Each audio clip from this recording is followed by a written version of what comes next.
Salam, saudaraku yang terkasih di dalam nama Tuhan Yesus Kristus. Malam hari ini kita kembali bersama-sama belajar firman Tuhan. Dan malam hari ini saya akan bersama-sama dengan kita untuk merenungkan firman Tuhan di dalam Kolose pasal 3 ayat 23 sampai dengan 24. Kolose ini berkata, apapun juga yang kamu perbuatlah dengan segenap hatimu, seperti untuk Tuhan dan bukan untuk manusia.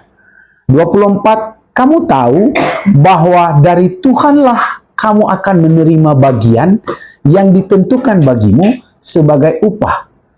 Kristus adalah Tuhan dan kamu, saya adalah hambanya. Nah, itu yang akan kita renungkan firman Tuhan hari ini. Kolose 3 ayat 23 sampai 24, dan surat Kolose ini ditulis oleh Rasul Paulus kepada jemaat yang sedang menghadapi berbagai macam ajaran, tekanan hidup, tekanan budaya. Dalam pasal 3, Paulus menekankan kepada jemaat Kolose untuk hidup baru di dalam Kristus. Nah, hari ini kita akan belajar firman Tuhan. Saya beri satu tema, bekerja dengan hati. Nah, hari ini firman Tuhan mengajarkan kita bagaimana kita sebagai orang percaya memandang sebuah pekerjaan. Kalau kita orang awam bilang itu pekerjaan. Kalau di dalam dunia pelayanan, hamba Tuhan disebut pelayanan. Dalam dunia sehari-hari disebut kehidupan. Nah, bagaimana kita memandang ini sebagai orang percaya yang kita lakukan, kita lakoni aktivitas ini, tetapi terkadang membuat kita jenuh, dan tidak sedikit kita kemudian hilang kendali dan kita kemudian menyerah. Tetapi kita tahu bahwa semua yang ada dalam diri kita, pekerjaan, pelayanan, kehidupan kita, itu adalah sebenarnya ibadah kita kepada Tuhan. Nah, itu yang ditekankan oleh Rasul Paulus kepada jemaat di Kolose tentang bagaimana memandang pekerjaan, pelayanan, dan kehidupan sehari-hari. Surat Kolose pasal 3, 23, 24, kita akan belajar bersama-sama teman-teman bagaimana kita memandang dan melihat sebuah pekerjaan, pelayanan, dan kehidupan sehari-hari itu dalam kacamata orang yang sudah lahir baru. Bagaimana aktivitas dunia ini kita pandang dari sisi orang yang sudah percaya dan lahir baru. Nah, yang pertama, kita akan melihat sebagai orang percaya dikatakan bekerjalah dengan hati, melayanilah dengan hati, dan lakukanlah dengan hati. Nah, sering kita katakan, nah hari ini saya mengatakan bekerjalah dengan hati. Nah, bagaimana kita sebagai orang percaya yang lahir baru memandang sebuah pekerjaan, pelayanan, dan kehidupan sehari-hari sebagai orang yang sudah lahir baru? Yang pertama, di dalam ayat 23a, dia katakan di sana, apapun juga yang kamu perbuatlah dengan segenap hatimu. Yang pertama, kerjakanlah apapun itu dengan segenap hati. Nah, kalimat ini sangat familiar. Bagaimana berkata, mungkin secara teoritis gampang, dengan segenap hati. Tapi kalau kita meneliti bahwa segenap hati di dalam bahasa asli daripada Kolose 3:23a ini, di dalam bahasa Yunani, dia memakai kata exouches, ya, exouches, yang artinya dari jiwa, dari dalam, dengan totalitas. Jadi di dalam kalimat aslinya atau bahasa aslinya, exouches, yang artinya dari dalam jiwa secara totalitas. Artinya, sebagai orang percaya, di dalam firman Tuhan ini mengajarkan kita untuk kita bekerja dan juga melayani, dan kemudian kita hidup sebagai orang percaya bukan asal-asalan, tapi dengan segenap hati. Bukan hanya saat kita diawasi, walaupun saat kita tidak diawasi. Kenapa? Karena kita memiliki integritas tinggi dan kesungguhan hati kepada siapa? Kepada Tuhan yang tidak terlihat, kepada Allah Sang Pencipta langit dan bumi. Karena kita sudah lahir baru, sudah mengikut Yesus sebagai Tuhan dan Juru Selamat, sebagai pengikut yang setia di tengah-tengah dunia ini. Jadi yang pertama, bagaimana kita memandang sebuah pekerjaan, pelayanan, dan kehidupan sebagai orang percaya. Yang pertama, kerjakanlah itu semua pekerjaan pelayanan dengan segenap hati. Kalau bukan dengan segenap hati, dari mana segenap hati itu? Yaitu dari Tuhan. Firman Tuhan tidak membatasi hanya pada pekerjaan rohani. Firman Tuhan berkata apapun juga. Jadi di sini termasuk pekerjaan biasa, kehidupan biasa, pekerjaan rumah, bisnis, usaha, pelayanan, bahkan tugas sekecil apapun. Dia katakan, lakukanlah dengan segenap hati. Jangan setengah hati. Kita terkadang, kenapa melakukan setengah hati? Karena kita terfokus dengan hasil. Kita berkata harus berhasil, sehingga kemudian melakukannya sepenuh hati. Tapi saat tidak berhasil, kita kecewa. Sebenarnya kita sedang melakukan setengah hati. Tetapi dinilai di sini oleh Tuhan, bukan hasil, tapi ada sebuah kesungguhan. Proses yang dinilai. Sebagai orang percaya yang harus kita sadari bahwa hidup kita ini adalah sebuah proses pembelajaran. Kita sedang dibangun oleh Tuhan, hati pikiran kita di dalam setiap pekerjaan, pelayanan, dan apapun yang kita lakukan. Hidup kita seperti sesuatu yang sedang dibangun. Mungkin tidak kelihatan, tapi kita bisa merasakan sebagai orang yang sudah lahir baru. Kenapa? Karena kita punya tanggung jawab kepada Tuhan. Kita punya integritas. Kita sudah tanda tangan ya dengan darah Kristus kepada Tuhan. Sehingga itu sebuah pegangan kita. Itu yang membuat kita tidak asal-asalan, tidak setengah hati, dan apapun yang kita lakukan itu dengan sepenuh hati. Jadi kalau saudara dan saya ingin melakukan, bekerja, melayani dengan hati, yang pertama, saudara harus melakukannya dengan hati Tuhan. Hati yang sudah lahir baru. Hati yang penuh tanggung jawab di hadapan Tuhan.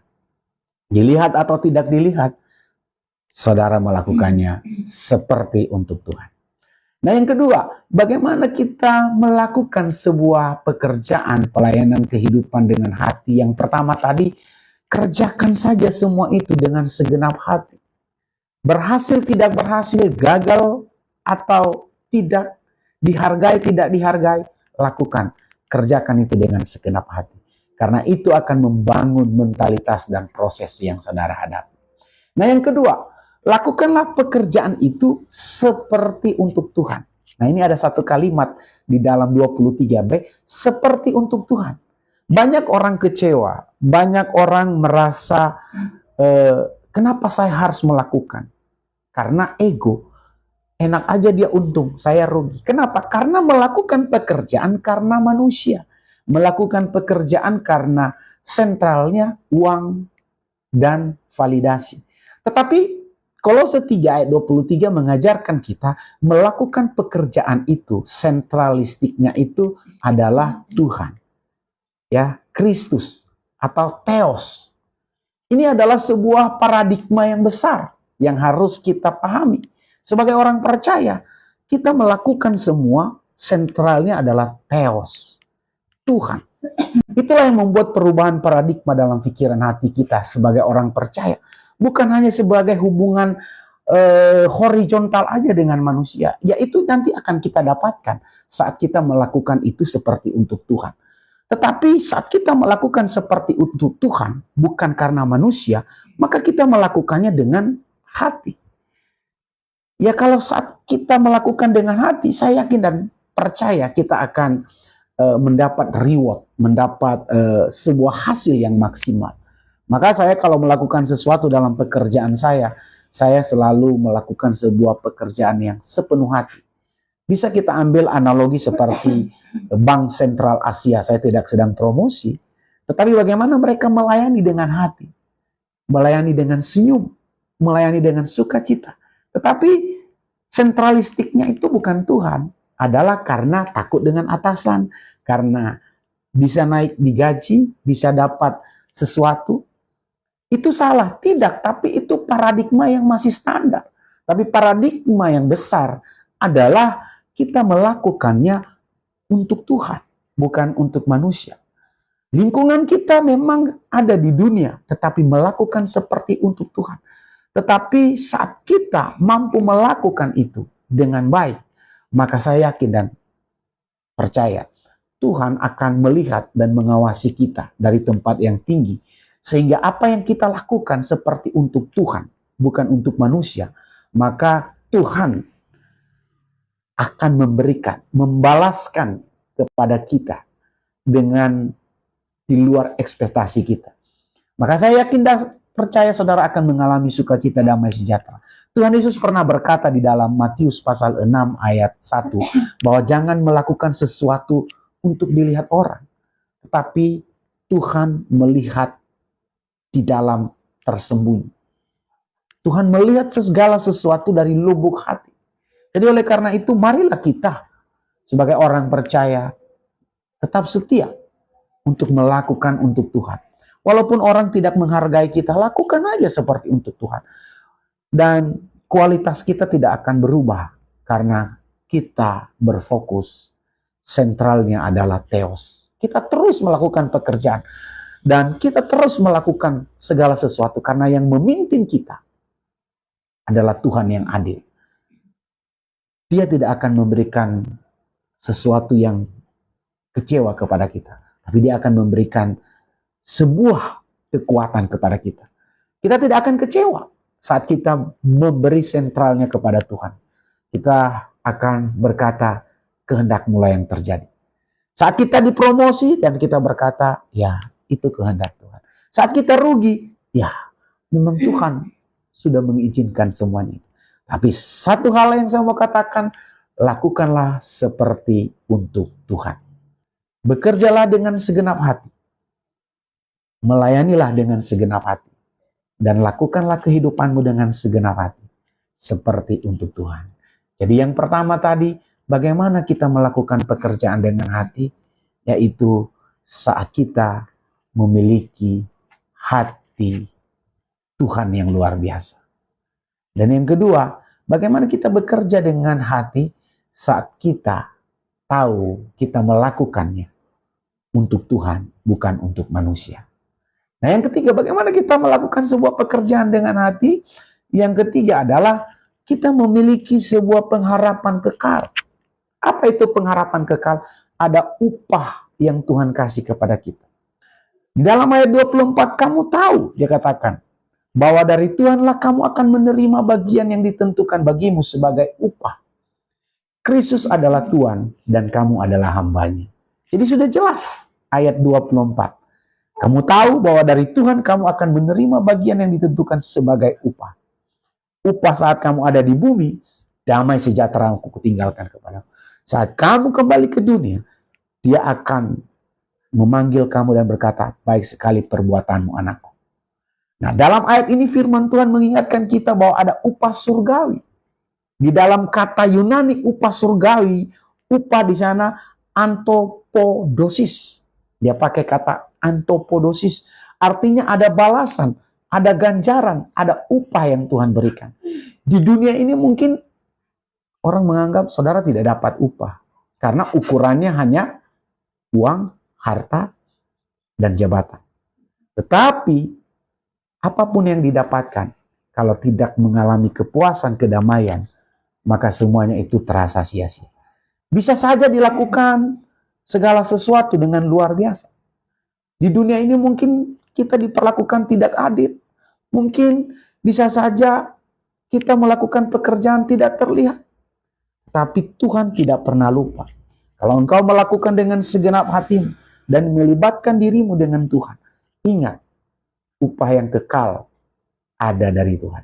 Ibrani pasal 6 ayat 10 dia berkata, sebab Allah bukan tidak adil, sehingga ia lupa akan pekerjaan dan kasihmu yang kamu tunjukkan terhadap namanya, oleh pelayanan kamu kepada orang-orang kudus yang masih kamu lakukan sampai sekarang.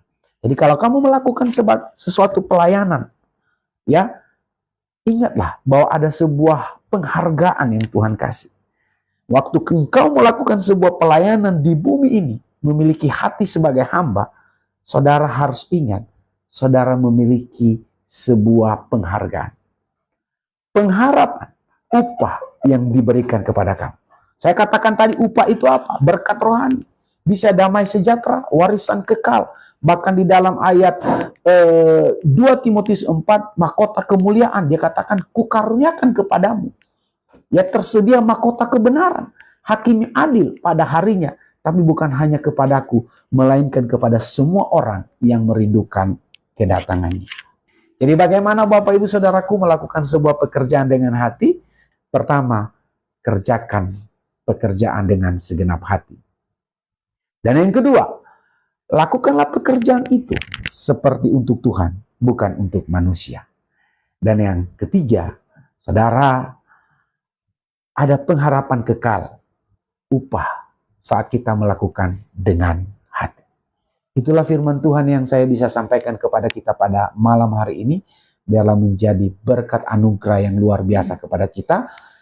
Lakukanlah sebuah pekerjaan, pelayanan, kehidupan dengan hati. Karena kenapa? Karena melakukan seperti hati Tuhan. Dan yang kedua, lakukan seperti untuk Tuhan. Dan yang ketiga, karena ada upah, reward yang Tuhan kasih kepada kita hari ini, esok, sampai kepada yang kekekalan. Amin.